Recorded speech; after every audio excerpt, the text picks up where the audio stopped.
A Câmara Municipal de Macaé está sempre conectada com o que mais importa, você. Aqui debatemos educação, saúde, segurança e muito mais. E tudo está ao seu alcance. Siga a Câmara nas redes sociais. Assista a sessões, entrevistas, projetos e votações. E participe das decisões que ajudam a construir o futuro da cidade. Câmara Municipal de Macaé, sempre conectada com você.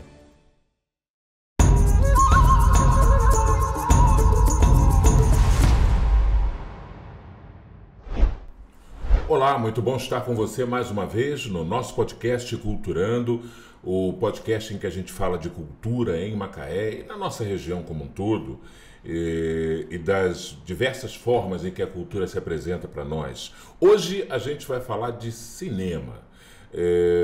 Normalmente quando a gente fala de música aqui, de artes plásticas, de literatura, tem sempre a impressão, e acaba sendo um pouco assim, a gente tem uma produção mais visível, mais perto de nós. A gente conhece um músico da noite, a gente conhece um intérprete, conhece um escritor, um poeta, uma poetisa, um pintor, né? Eu conheço alguns aqui na região muito bons. Mas quando a gente fala de cinema, parece algo um pouco mais distante, porque a gente tem uma ideia de que não se faz cinema na região, de que não se faz cinema na cidade de Macaé, e o que não é verdade, porque a gente tem uma produção cinematográfica pujante, uma produção audiovisual, acho que é o termo mais adequado de se usar, pujante e crescente. Eu estou recebendo hoje aqui o produtor cultural Helder Santana, que vai falar um pouco para a gente desse panorama, o que é a produção cinematográfica, a produção audiovisual em Macaé e região, e o que isso representa em termos de produção cultural. Helder, prazer te receber aqui no Culturando.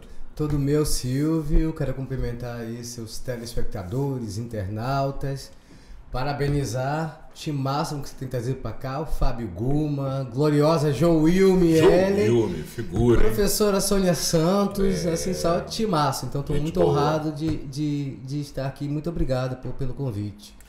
Se faz cinema em Macaé? Essa é a pergunta primeira. Se faz cinema em Macaé, principalmente curta.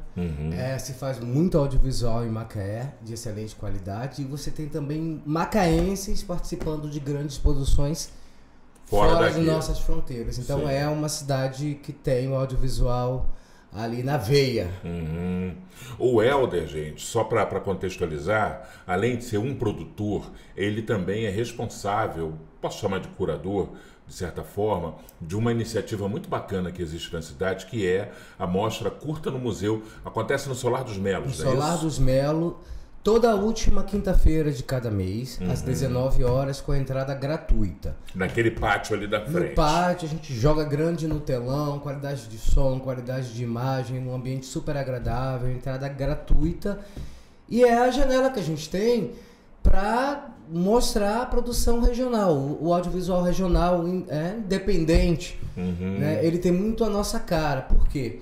Porque assim, eu trouxe umas colinhas aqui para ajudar a gente a organizar, né, as ideias até para o nosso público. A importância da produção audiovisual do cinema nacional. Um cinema que foi muito forte até bem meados dos anos 50, por questões até geopolíticas, ele foi sendo bem boicotado, até realmente chegar ali nos anos 60, 70, até meio difamadinho. Houve um atropelo da produção hollywoodiana, Houve um atropelo muito bem planejado, inclusive, sim, né? Sem dúvida.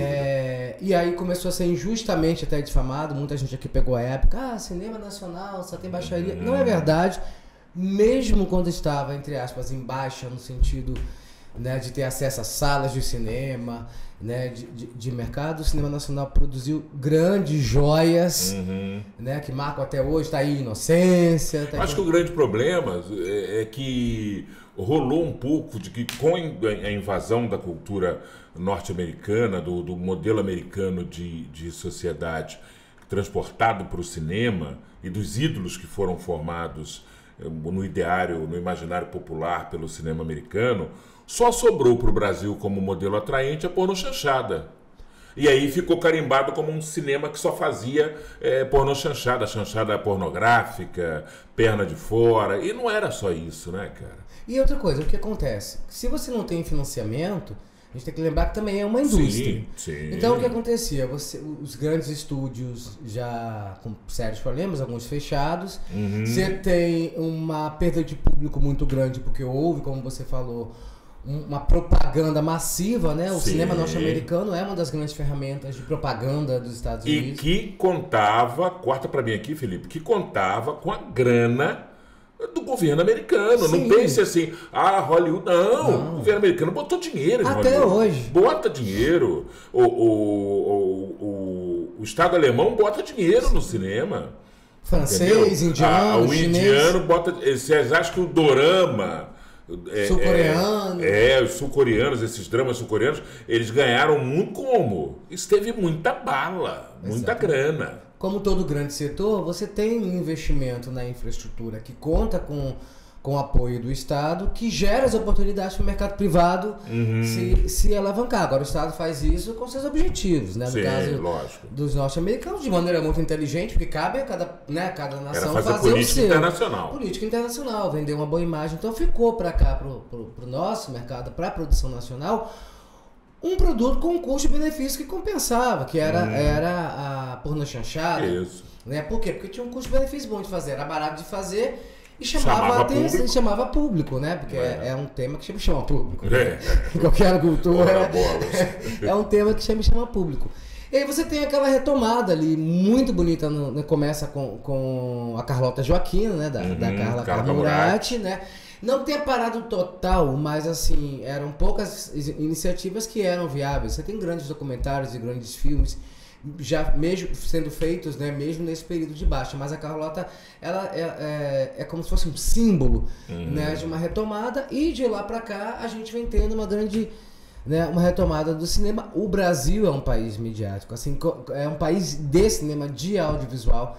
Desde o cinema nasce ali no final do século XIX, e no final do século XIX mesmo, o cinema vem para cá. Uma curiosidade é que as imagens, a produção cinematográfica, ela foi entendida ali no início do século XX como um instrumento para diminuir o que se pensava na época, uma distância civilizatória do Brasil com as chamadas nações civilizadas, a Europa, Estados Unidos, né? Então achava-se que não precisava de alfabetização mais tanto, porque pelas imagens a gente ia trazer... e aí você tinha, em 1936, né, o Instituto Nacional de Cinema Educacional, claro, dentro de uma lógica muito conservadora, eurocêntrica, com uma carga fortíssima de racismo, mas que tinha um projeto, então eram filmes educacionais produzidos para exibir nas salas de cinema. Tinha alguns conteúdos muito interessantes na área de saúde, educação de saúde. Você tinha o Oswaldo Cruz, né, as pesquisas do Oswaldo Cruz sendo divulgadas, e você tinha grandes nomes também do cinema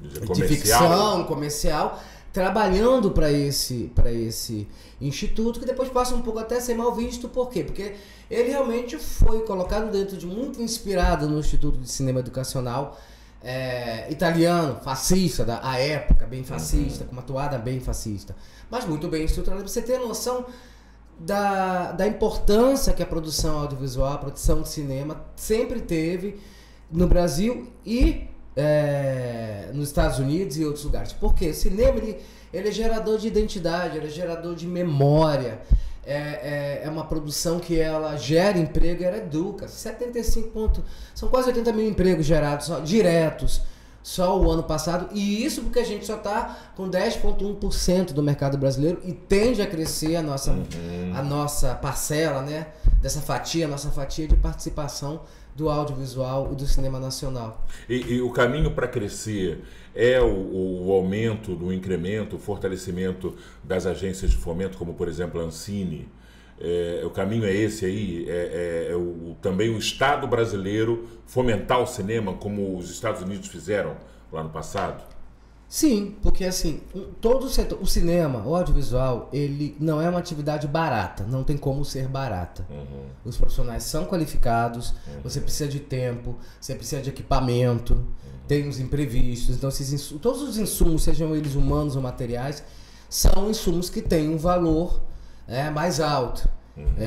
E também demora para você realmente recompor, formar plateia, né? Então, como todo grande setor da economia, seja o petróleo, seja a aviação, seja transporte, o Estado tem um papel fundamental no fomento. O Estado tem que ter uma política audiovisual e implementar essa política pensando na geração de emprego, na educação.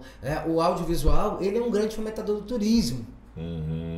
Onde você tem um bom audiovisual, você tem aquelas paisagens que vão ficando famosas, né? E as pessoas querem conhecer. Então você tem você tem o filme A Praia, né, que foi filmado, se não me engano, na Indonésia, que virou uma febre turística, mas não só. Paris se fez em cima do audiovisual. A ideia de uma Paris romântica, Nova York se fez muito em cima. Então você tem locais que as pessoas querem ir, por quê? Porque elas viram aquelas paisagens em filme.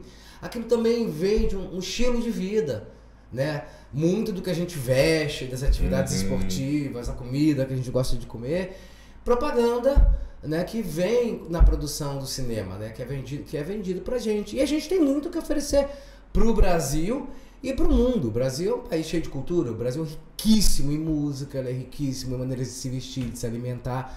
E o audiovisual tem. E isso gera recursos bilionários e centenas de milhares de empregos. Vou pedir o Helder só para não bater na mesa, perdão. que esses microfones aqui são ultra, mega sensíveis. E o Felipe fica ali, não bate na mesa, ele fica dali acenando para mim. Uma coisa curiosa. Desculpa, uma coisa curiosa, eu quando tive acesso a primeira vez, depois de um tempo, à TV a cabo, sim, TV por assinatura e coisa e tal, você, num primeiro momento, você sai vendo filme, você sai vendo futebol, essas coisas de consumo mais imediatos, né? Você paga ali a assinatura e você quer ver as coisas. E depois, com 300 e tantos canais, aí você fica ali, né? E aí eu fui começando a descobrir coisas. Nas primeiras TVs a cabo que eu assinei, né? A minha primeira assinatura foi uma extinta DirecTV, sim, lembro, né? Que rivalizava com a Sky. Sim. Eu estou falando de 20 anos, mais ou menos, 20 e poucos anos. E aí, depois que eu tinha esgotado aquilo tudo que eu já conhecia e ficava zapeando, eu fui descobrindo coisas fabulosas. Eu descobri um canal de curta-metragem que chamava... Hoje ele chama Curta Brasil, ele foi mudando. E hoje você tem uns 3 ou 4 canais de curta-metragens, né? E aí você vê produção de tudo quanto é lugar, de todo tipo, de toda temática. Um tempo desses eu me deparei com uma produção que fala está no YouTube, inclusive, que fala da formação do município de São Gonçalo, dos bairros de São Gonçalo, das histórias que correm, que dizem respeito a São Gonçalo, que a gente não tem nem noção de que São Gonçalo tem aquela importância estratégica, né? Primeiramente como uma conurbação, acho que conurbação que fala quando uma cidade acaba se expandindo para outra. Encontra outra, conurbação, não é?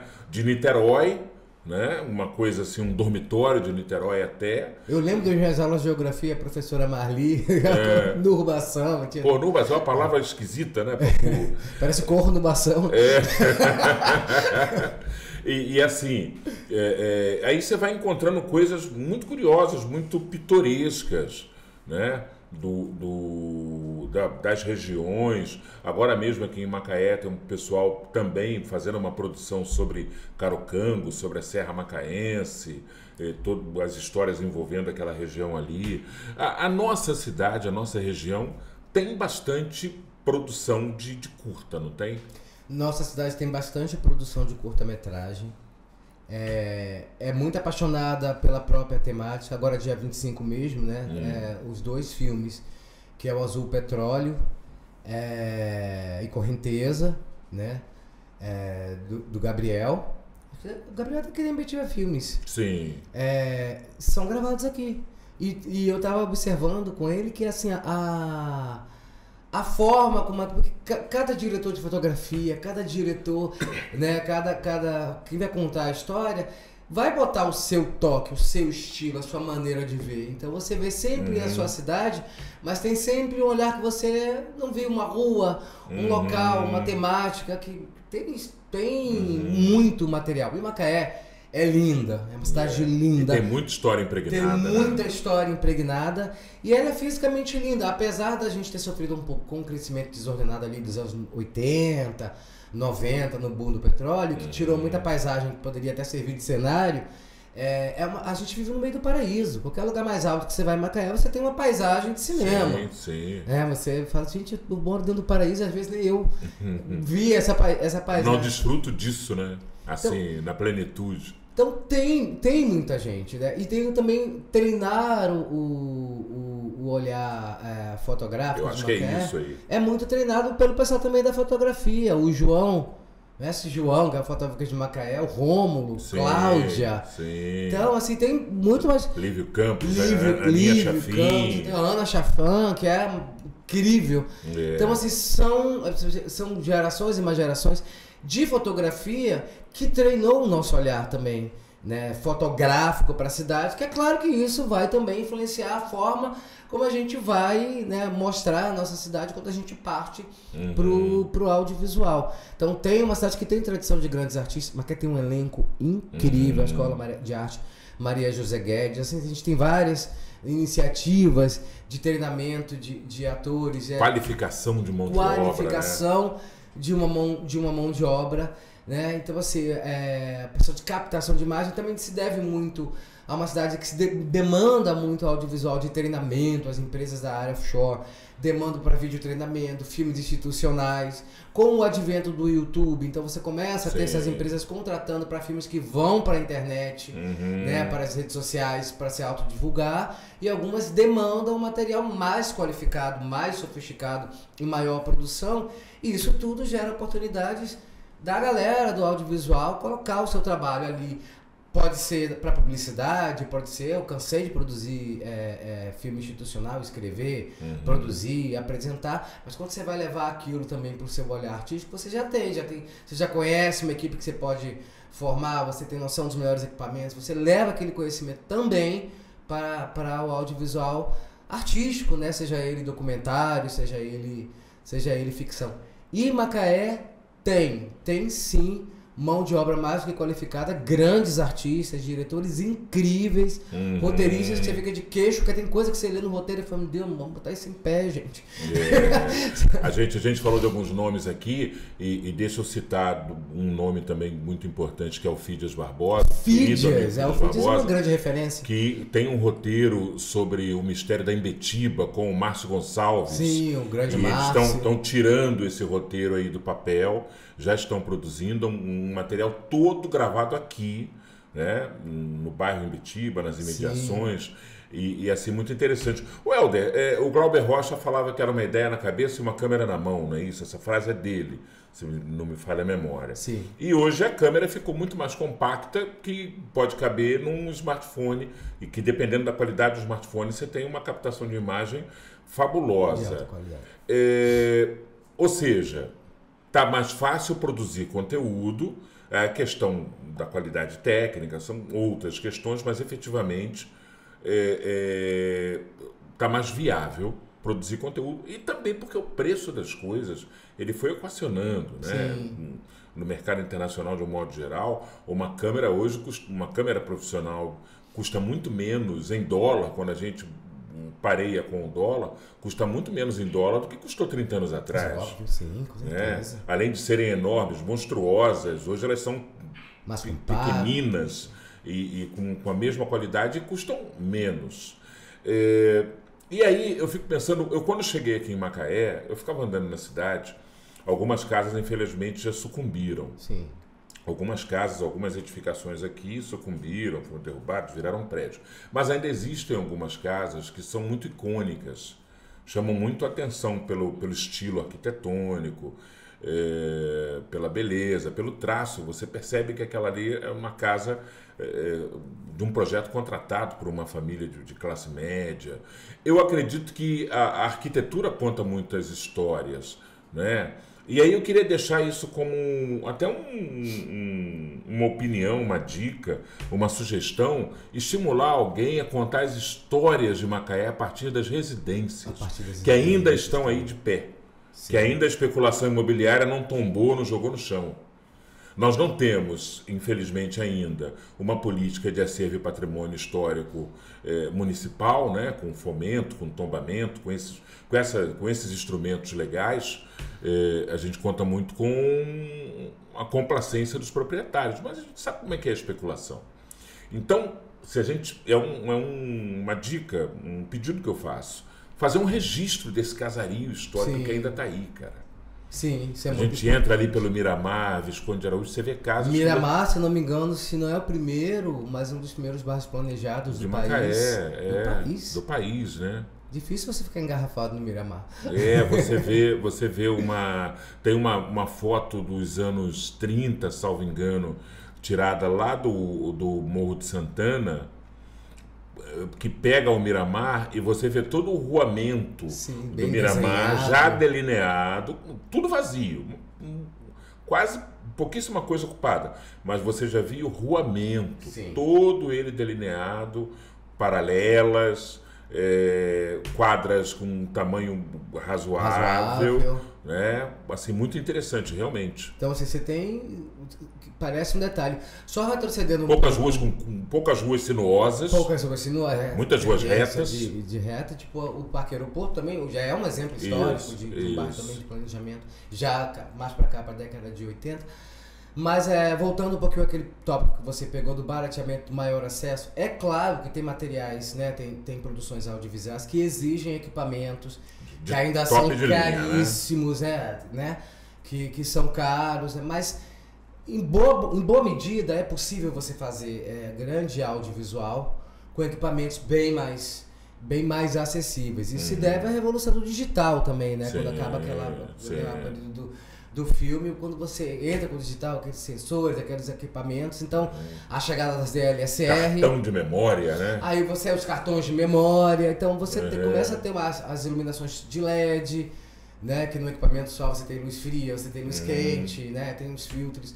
Então você tem assim uma série de avanços em termos de equipamento que tornaram a produção audiovisual mais acessível, porque antes você tinha, na época da Super 8, para você ter uma câmera daquela, classe média alta para cima. Se a pessoa se interessasse, né? Porque às vezes muita gente rica sequer se interessava. Então isso ajudou e muito, né, a dar acesso. E sim, muitas vezes a pessoa pensa assim, poxa, eu queria gravar algumas imagens. E aí que entra a questão do Glauber. Essa máxima dele, perdão que a gente bati no microfone, essa máxima dele, é claro que dentro daquele contexto onde tem que ser isso, gente. A gente não tem acesso, mesmo os grandes diretores, né, os grandes produtores da época, a gente está pegando aí década de 60, 70, não tinham acesso, tinha muito pouco acesso a grandes equipamentos. Também você investir sem saber se você ia colocar isso no mercado, né? Porque era mais restrito. Então, vambora fazer o cinema possível. E aí, desse cinema possível, nascem coisas geniais. Né? E depois você tem também... E mesmo naquela época também você tem o grande Nelson Pereira dos Santos, que ele vinha de uma outra abordagem, buscava fazer e fazia grandes filmes com um rigor técnico, né? Mas exigente também grandes obras, ou seja, nunca parou. O Anselmo Duarte, que, né, trouxe a nossa palma de ouro com o Pagador de Promessas. Então, assim, o cinema nacional, ele mesmo quando ele esteve bem atacado, ele nunca parou. A Revolução Digital traz a gente para um mundo completamente novo, mais acessível. Mas a dica que se deixa hoje é o seguinte: faça com o que você tem na mão, para você realmente ir treinando o seu olhar, o seu fazer, porque alguns comandos vão estar numa câmera de celular, aquele comando é o mesmo numa câmera de 2 milhões de reais. Então você, no mínimo, está treinando, mas em essência, você está treinando seu olhar e você está gerando memória, uma coisa que é muito falada lá no Solar dos Mello, a professora Gisele, Salma, né, a Valesca, que é secretária, elas mantêm essa tradição do Solar dos Mello, que é uma linhagem de grandes nomes que idealizaram, colocaram o Solar dos Mello, a professora Jane, né? Então a gente tem e tantos outros, né? O Ricardo, né? Professor Ricardo e tantos grande outros. Ricardo Meirelles. Então você tem aí uma necessidade muito grande de você também gerar memória. O museu não é só um espaço, né, de você guardar memórias, mas também de gerar memórias. Você está gravando aquela imagem, aquela praça, aquela rua, você está gerando memória, contextualizando. Lá na frente, 50 anos depois, alguém vai revisitar e vai compreender melhor o que a gente é hoje, com mais facilidade. Então é sempre um presente para as futuras gerações. Contar as histórias, que tipo de temática a gente está abordando, né? As irmãs a Harber, né? A Mel Harber, né? Então, elas, eu tenho um carinho muito grande por elas, né? Assim, elas têm, que fazem audiovisual. É tão gostoso o filme daquelas. Quando elas foram lá para Cortando o Museu, as duas já exibiram lá. É muito bonito de ver, sabe? Assim, um olhar único, né? Tem um curta da Carol que foi durante a pandemia, então ela fala da questão da pandemia, mas de uma forma tão poética. É um negócio tão bonito. E eu lembro que quando a gente começou no Curta no Museu, já tinha uma certa caminhada no Curta no Museu, e a gente fez um com o próprio Fídias. Ele apresentou 2 curtas, assim, foi algo assim... É muito bonito você ver uma pessoa que é referência, tem uma caminhada bonita, assim. Aí produziu muita coisa fora, Produziu muita coisa fora, tem um olhar muito próprio do audiovisual. Foi de uma generosidade, assim, muito grande ele ter ido. Então, assim, é muito gostoso você participar de um projeto que abre janela, porque é muito importante, formação de público, abrir janela para o nosso audiovisual regional. Né? A gente tem o Lucas lá de Conceição de Macabu. A gente diz filme de Macaé, mas tem de Conceição de Macabu, de Niterói.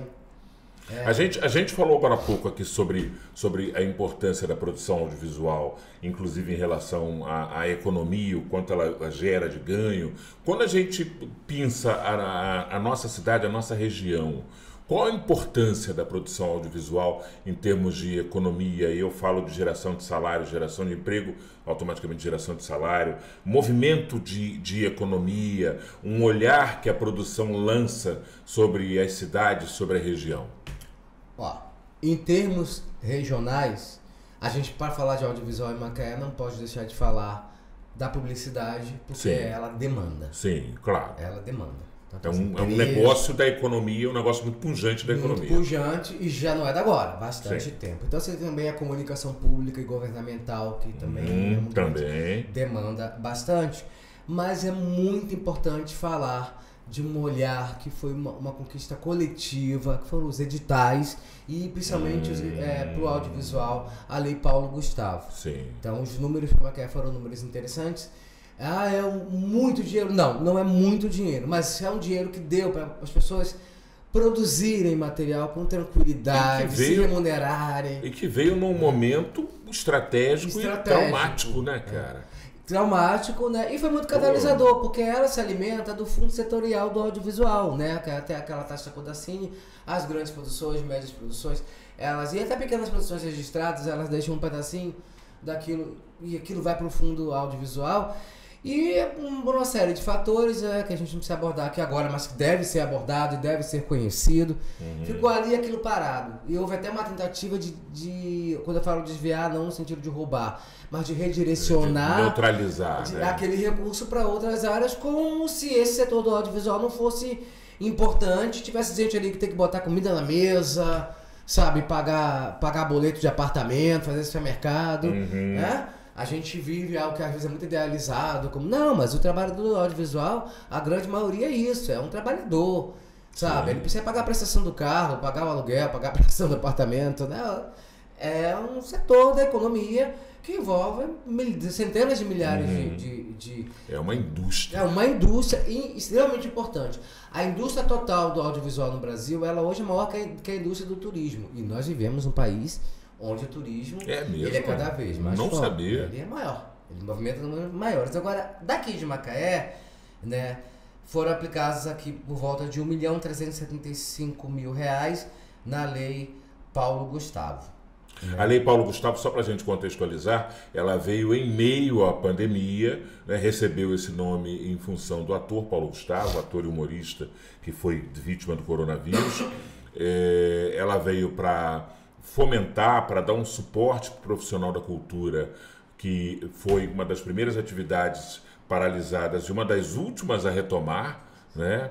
Esses profissionais ficaram realmente totalmente desguarnecidos, e aí veio uma política pública, que foi a Lei Paulo Gustavo, que tinha a intenção de ajudar esse setor. Hoje a gente tem a Aldir Blanc, né, que virou uma política de Estado, uma coisa Sim. maior, mas tem que ter fomento, né, Helder? Não tem uma indústria grande que não tenha fomento. Tá? Tem que ter fomento. Assim, por exemplo, você tem, vamos pegar a indústria aeroespacial. Não, aeroespacial, a indústria de aviação. Ali de transporte aéreo. Né? Quem investe na infraestrutura, porque a infraestrutura geralmente é algo de longo prazo. Né? Então você tem treinamento em massa, você tem infraestrutura física, e ela é de longo prazo, exige um vulto maior de investimento. Enorme, né? Você pega um aeroporto internacional, uma coisa absurdamente fabulosa. Grande, você tem que gerir aquilo, então você tem que ter controle daquele espaço aéreo, há questão de segurança. Então, a iniciativa privada, ela não vai fazer isso sozinha, até porque nem sempre você tem garantia de retorno, e quando o retorno vem, muitas vezes demora bastante tempo. Então, é clássico, em qualquer lugar do mundo, se você tem uma NASA nos Estados Unidos também, você tem, né, a aeroespacial, você tem muito investimento do Estado. A empresa do Elon Musk tem como cliente o governo americano, ele não tem como cliente a pessoa física, não é só privado. É um privado que recebe bilhões do dinheiro público, né, para o desenvolvimento de tecnologias. Então exige pesquisa para desenvolvimento de técnicas e tecnologias, isso exige profissionais de ponta que precisam estar dedicados àquilo dali, muitas vezes durante décadas, para começar a ter resultado. Então, o fomento do Estado é um verdadeiro investimento. Só que esse investimento é classicamente feito pelo Estado porque ele geralmente é de longo prazo e exige uma quantidade de recursos gigantesca. E aí a iniciativa privada ela chega de vários tamanhos e a partir dali você começa a ter uma diversidade de empresas, né? Então, assim, é cada um fazendo... Produções, né, diferentes. Aí é cada um fazendo a sua parte. Então, é muito importante esse fomento. E há questões também que tem aspectos que eles não vão ser lucrativos, num sentido mais geral. Então, por exemplo, você vai ter documentários que vai chamar muita atenção do público. Então, o cara vai lá e já paga para ver o ingresso. Tem outros que são necessários para que as pessoas conheçam a sua história, para se deixar registro. E não necessariamente vai ser um tema que vai interessar agora, pelo menos, ao grande público, mas é necessário. Então, essas produções também precisam ter acesso a recursos. Você tem uma produção regional, não só aqui em Macaé, mas em diversas cidades do Brasil, que ela é pungente. E nem sempre a produção regional ela vai poder agir dentro de uma lógica privada. Como eu falei, aqui em Macaé a gente ainda tem uma indústria do petróleo, tem um poder público que demanda, seja o legislativo, seja o executivo, que demanda profissionais, que paga por isso. Né? Mas há cidades que não têm. Então, aí ou entra fomento ou então não acontece. Ou entra fomento e não acontece nada. Né? E aí você também democratiza a produção. Né? Porque se você não tem fomento, quer fazer audiovisual e não tem demanda privada, você vai fazer do seu bolso. E aí fica só quem tem grana para fazer né? do próprio bolso. O que não é o caso da grande maioria. O que às vezes é até perigoso, porque considerando talvez essa pessoa que tem grana para fazer, o que viés ela quer dar à produção e que lado da história ela quer contar, pode acabar ficando uma história medianamente deturpada ou até totalmente deturpada. Sim. Né? Totalmente. E exatamente falando nisso, sobre contar histórias e o poder que a produção audiovisual tem para isso, eu acho que é legal também, independentemente do aspecto comercial que essa produção pode ganhar, do tanto de bilheteria que ela pode alcançar, é também o poder que a produção tem de contar ou recontar histórias. Existem muitas coisas da história que são desconhecidos de muita gente, às vezes numa cidade, numa região. A gente pega, por exemplo, a região em que nós estamos, uma região historicamente riquíssima. Sim. Nós tivemos feitos extraordinários marcados na história brasileira que se passaram por aqui, que dizem respeito ao fim do ciclo da cana-de-açúcar, por exemplo, a matriz econômica vigente à época que foi da escravidão, que a matriz econômica, a força motriz, o motor do crescimento daquelas capitanias, daquelas famílias empresariais rurais, era com o capital, com o trabalho gratuito escravo.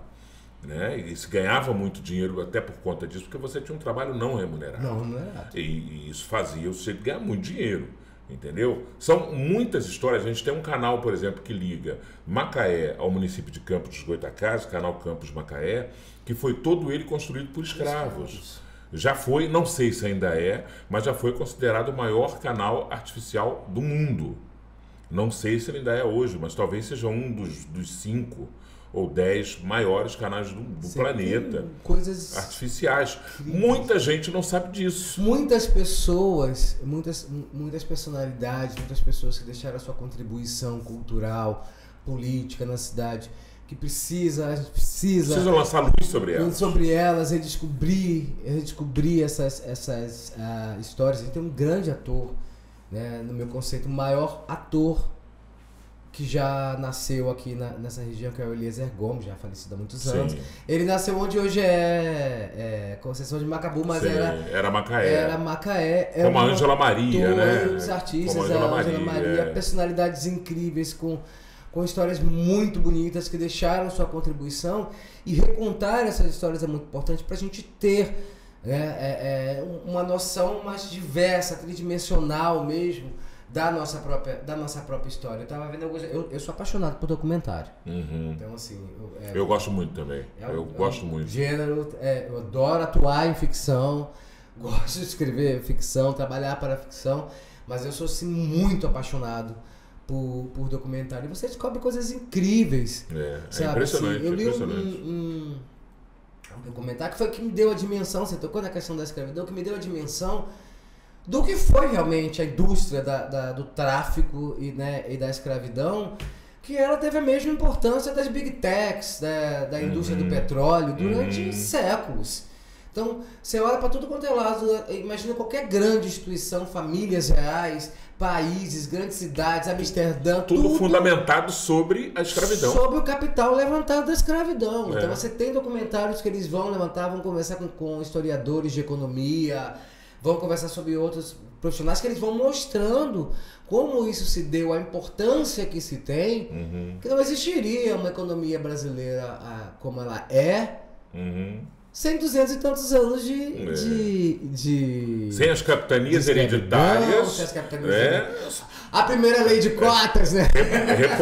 As capitanias hereditárias repousadas sobre os ombros dos escravos, dos escravizados. Primeiro dos índios, né? Porque os indígenas foram os primeiros a serem, né, escravizados. Aí, mais de 120 anos de escravidão indígena, e aí começa a chegar com mais força, né, os escravos oriundos, né, da África. Também a partir de documentário que fica mais tranquilo você entender melhor a importância que a África teve na história da humanidade, né? Medicina, astronomia, arquitetura, né?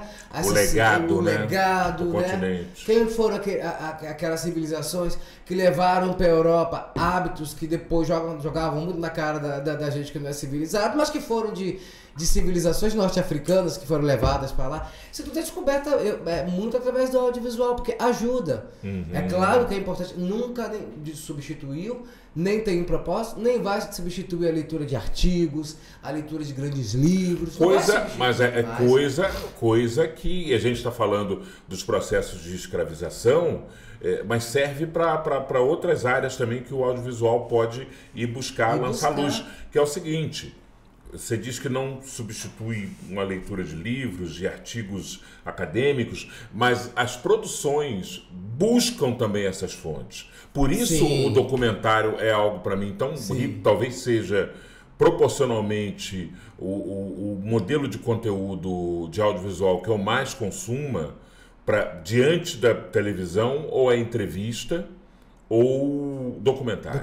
Eu vejo mais documentário do que filme, por exemplo. Vejo muito mais documentário. Porque eu gosto, primeiro porque eu gosto da linguagem, da abordagem jornalística sobre as histórias. com linha do tempo. Isso é uma coisa que me atrai muito. Contextualiza bem. Contextualiza bem. E os documentaristas têm o cuidado de buscar essas fontes. Sim. Ir na academia, ir nos artigos, ir nas teses de doutorado, e ir nas fontes fidedignas para buscar a base daquilo que ele vai colocar na tela. E a pesquisa para o documentário, pesquisa para qualquer audiovisual é importante, né? Sim. Até na ficção, um ator, um diretor, roteirista, aquilo tudo é resultado também de muita pesquisa. Até para fazer laboratório tem que pesquisar. Tem que pesquisar, tem que saber, né, o contexto Lógico. que os personagens vivem. Então rola toda uma pesquisa. Mas falando em documentário, é muito, porque você não tem licença poética. Uhum. Né?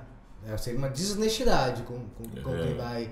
Não que não haja documentários que façam isso. A gente vai na internet e vê, né? A gente conhece. Sim. Que inclusive há documentários produzidos justamente mais para confundir do que para elucidar, porque são financiados, inclusive. Nesses Brasis paralelos que existem por aí, Brasis né? paralelos e por aí vai. São filmes, e isso não é de agora. Isso é uma forma de né?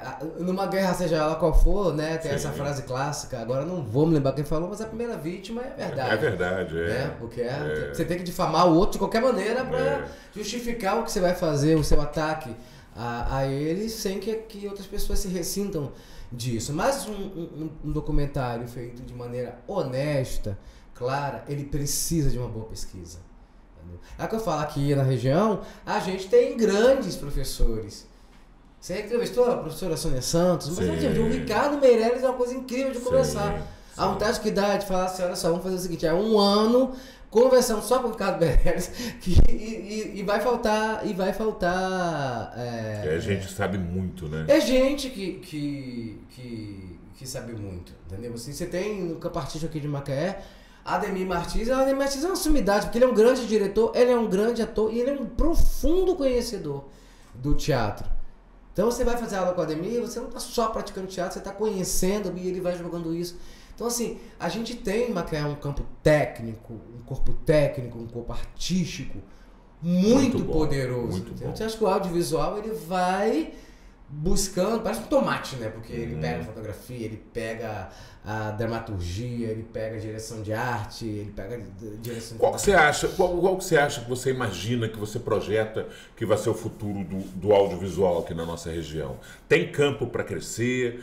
Tem espaço? O que você diria olhando para essa câmera aqui, que é a câmera que está em você? O que você diria para um jovem que pensa em fazer audiovisual hoje aqui na nossa região? Comece fazendo com o que você tem, procure qualificação e se informe sobre o que o poder público pode fazer para fomentar a sua área. Você precisa começar a praticar agora e plantar as sementes para criar um futuro mercado. Conteúdo para produzir você vai ter para sempre. O ser humano por si só é um grande produtor de conteúdo. Então assim, isso você não vai sentir falta. Agora, precisa se qualificar, praticar e entender a importância do poder público dentro do seu negócio e da sua arte. Eu achei muito legal, Helder. Uma vez eu vi um edital, eu estava lendo, estava na internet e vi lá um edital aberto para investir em determinadas iniciativas artísticas. Tinha algumas vertentes, uma delas era a produção audiovisual, e aí tinha um capítulo de um tipo específico de financiamento para produções feitas com celular. Sim. Nessa época não se usava o termo smartphone, falava-se celular. E aí, ou seja, estou falando de mais de 10 anos atrás, quando os primeiros celulares com câmera que filma começaram a aparecer. E tinha lá uma rubrica específica para premiar produções que fossem feitas, todas elas feitas apenas com celular. Eu achei isso fantástico, porque deu a possibilidade da rapaziada do bairro produzir um negócio. E aí eu lembro que aquilo ficou na minha cabeça, depois eu fui ver o resultado daquele edital. Foi uma grande companhia da área de telefonia, penso eu. Sim, aquela grande jogada. Foi uma grande jogada. Mas aí eu fui ver depois o resultado, e aí eu fui ver os nomes das obras que foram selecionadas, e muito legal, por exemplo, teve um proponente que foi selecionado falando sobre um campeonato de pelada de um bairro. Um campeonato histórico que atravessava gerações e que gerações se sucediam, né? E participando dos times, das equipes, e aquele campeonato todo ano existia, não sei quantos anos, e um cara fez um recorte. Claro, ele não pôde andar para trás para pegar imagens, ele não tinha muitas imagens, mas tinha álbum de fotografia. Ele pode Então ir trabalhando com... digitalizaram fotos, transformaram aquilo em imagem em movimento, e o ponto culminante foi o campeonato daquele ano, que aquele sim eles puderam registrar com as gerações anteriores lá na beirada, torcendo pelos seus netos ou sobrinhos netos. Muito interessante, um negócio de 20 minutos, 20 e poucos minutos, entendeu?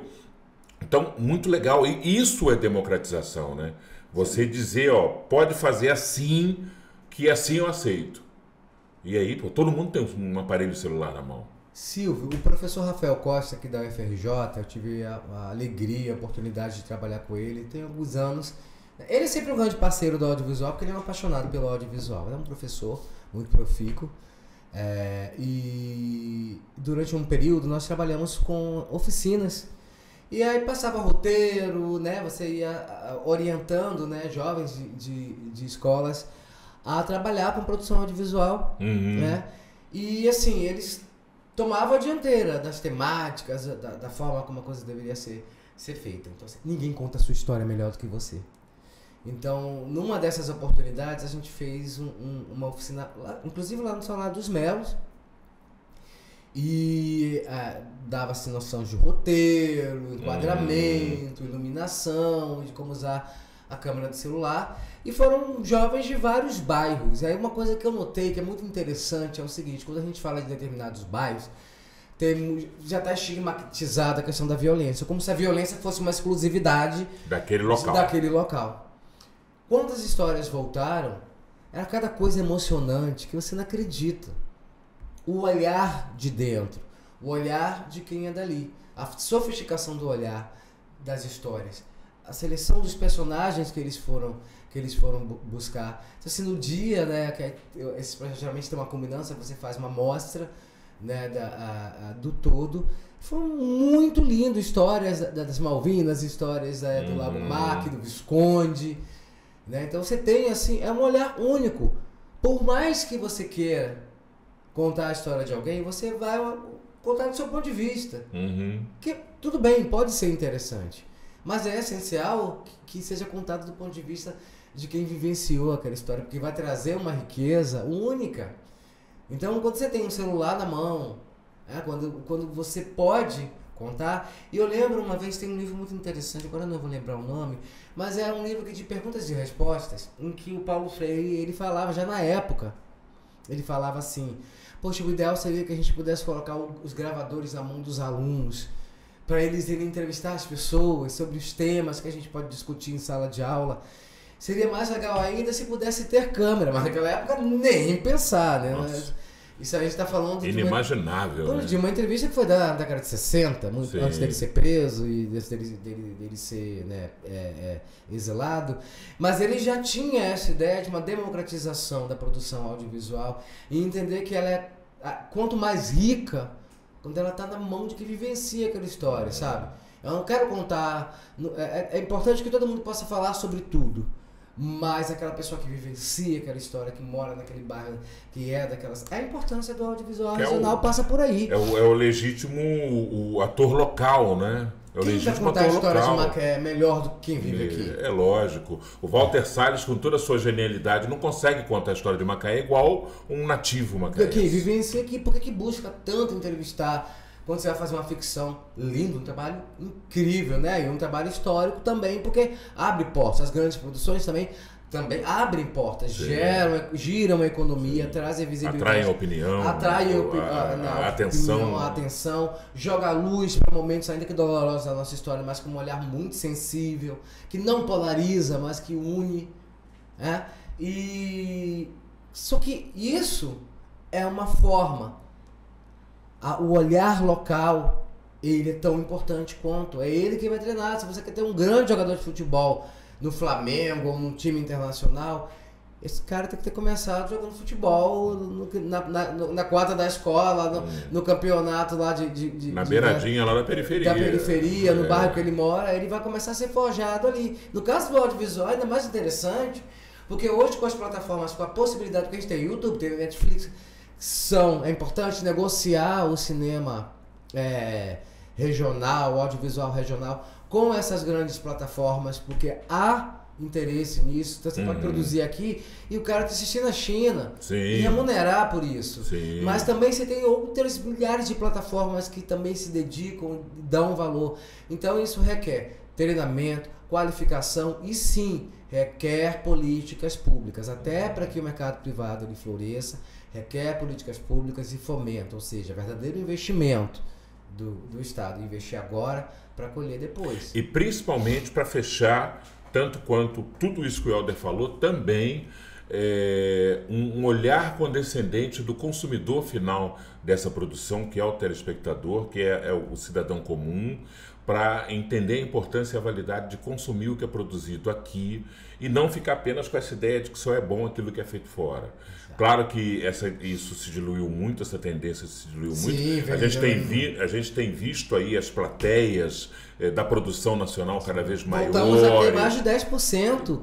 Tudo bem, parece pouco, né? 10% do que é nosso, mas é um marco histórico 2024. Né? Porque isso demonstra... A gente já teve produção zero, meu amigo. A gente já teve produção zero ou perto de zero. Sabe? Então é uma retomada muito grande, mas eu acho que ela ainda pode ser maior, porque a gente tem uma produção pequena, que é representada pelos curta-metragens, mas que os mini-docs, né? Os curtas e os mini-docs, que são importantíssimos, e esse produtor, esse profissional, esse aspirante a profissional de grande porte da indústria do audiovisual, ele precisa também ter essa atenção, né, cara? Ele precisa ser visto e você pode descobrir pérolas. Eu aconselho, por exemplo, você tem uma TV a cabo, vai lá no canal de documentário, Curta Brasil, zapeia lá de vez em quando. Você vai ver coisas Você vai se assustar com coisas interessantíssimas que você vai encontrar lá, que você vai dizer que não sabia que tinham sido feitas, tinham sido produzidas. Vou aproveitar sua carona, então deixar o convite aqui. Por favor. Na próxima quinta-feira, dia 25 de setembro, às 19 horas, a gente tem o curta no Museu Especial Primavera dos Museus. A Primavera dos Museus é um evento nacional, envolve museus no Brasil inteiro, e mais uma vez o curta no museu, ele participa da programação, entre outras atividades, inclusive a abertura foi hoje, né? A gente vai ter semana inteira de atividades, e uma delas é o curta no museu, na próxima quinta, dia 25, às 19 horas. Entrada gratuita, pode convidar os amigos, é só chegar. Rua Conde de Araruama, não é isso? Rua Conde de Araruama, 246. No Solar dos Melos, Museu da Cidade de Macaé, o curta que entrou no seu 6º ano. É um orgulho muito grande para nós, né, como profissionais da comunicação, do audiovisual e da cultura, né, profissionais servidores públicos e também profissionais privados, ter o curta no museu como mais uma janela de fruição, e o público está convidado para ir lá. Maravilha, Helder, queria te agradecer muito a gente poder bater esse papo aqui, falar dessa coisa que eu gosto demais, que é a produção audiovisual. Eu gosto muito e para mim é uma área, caramba, que não tem fronteira. Eu acho que tem espaço aí para se produzir muita coisa boa. Quero te agradecer demais, desejar sucesso lá no Curta do Museu, toda a última quinta-feira do mês, Toda né? a última quinta-feira do mês, 19 horas. Você saiu do trabalho, passa ali na Conde de Araruama, entra, senta ali, assiste um filme. Ainda tem um cinema comentado do Gerson Dudos. Isso. Que é você nunca mais vai ver filme do mesmo jeito depois que você fizer uma sessão lá, é gratuita também. Sim. Lá no celular, é toda terça às 20 horas. E depois tem uma roda de bate-papo. Tem uma roda de bate-papo, mas você assim, debate ali a temática do filme. Vai lá que você vai amar. É longa-metragem, ele trabalha com longas-metragens. O curta trabalha com formato de... O grande Gerson Dudos. Gerson maravilhoso. Nosso Rasputin, nosso Ravengar. Incrível. Incrível. Helder, brigadaço, sucesso, e volta aí pra gente falar mais coisas sobre produção. Parabéns pelo programa, obrigado. Agradeço a sua equipe, né? Agradeço a iniciativa da Câmara de ter um programa como esse e a você principalmente. Muito obrigado. Maravilha, gente. É isso aí, Culturando, falando de produção audiovisual, falando de cinema, de curta-metragem, de coisa importante, bacana e dessa riqueza da produção cultural que é feita aqui em Macaé. Eu lembro a você, como sempre eu faço, se você não é assinante ainda do canal TV Câmara, assina o canal, ativa o sininho das notificações para o YouTube te avisar que tem conteúdo novo aqui no canal, tá bom? Esse podcast aqui, você, por favor, hein? Por favor, compartilha com todo mundo, compartilha com a rapaziada, grupo da família, pessoal do trabalho, pessoal da resenha, a turma do chupinho.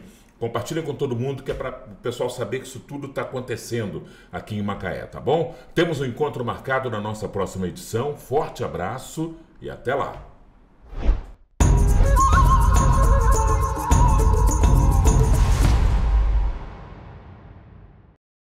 A Câmara Municipal de Macaé está sempre conectada com o que mais importa, você. Aqui debatemos educação, saúde, segurança e muito mais.